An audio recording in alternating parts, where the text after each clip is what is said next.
सिंधुदुर्ग जिल्ह्यामध्ये भाजप आणि शिवसेनेची युती झाली आहे। झेडपी पंचायत समिती महायुती म्हणून लढणार आहे। भाजप 31, शिवसेना 19 जागा लढवणार आहे। राष्ट्रवादीलाही सोबत घेण्याबाबत प्रयत्न सुरू आहेत। खासदार नारायण राणे यांनी पत्रकार परिषदेत ही माहिती दिली आहे। तर झेडपी निवडणुकीत महायुती 100% यशस्वी होईल असा विश्वासही त्यांनी व्यक्त केला आहे।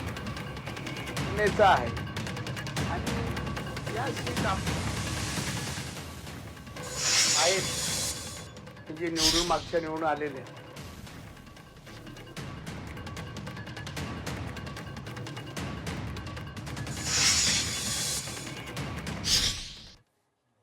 आणि या होणाऱ्या निवडणुकीत आम्ही तिन्ही पक्षांनी मिळून आघाडी करायचं ठरवलेलं आहे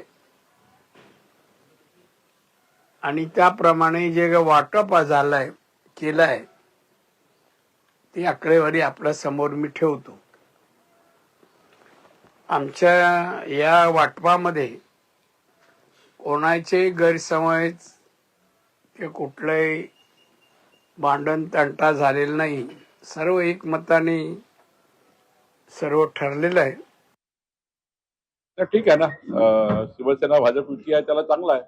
महाराष्ट्रात शिवसेना भाजप युती होते आहे, अनेक ठिकाणी होते आहे, त्यामुळं चांगले संकेत आहे। यावर निलेश राणे यांनी काय प्रतिक्रिया दिलेली आहे पाहूया। अतिशय चांगल्या वातावरणामध्ये ही चर्चा झाली। कुठेही चर्चेला गालबोट लागलेलं नाही आणि जो फॉर्म्युला ठरला तो आपल्या समोर सन्मान्य राणे साहेबांनी मांडलाय। आता उमेदवारी फॉर्म भरण्याची जी काही प्रक्रिया आहे ती उद्यापासून सुरू होईल आणि एकंदरीत आम्ही सर्व 50 जागेवर आमचा महायुतीचा झेंडा फडकेल अशी आमची अपेक्षा आहे आणि आता आम्ही जनतेच्या कोर्टामध्ये जाऊन तशी विनंती करणार आहोत।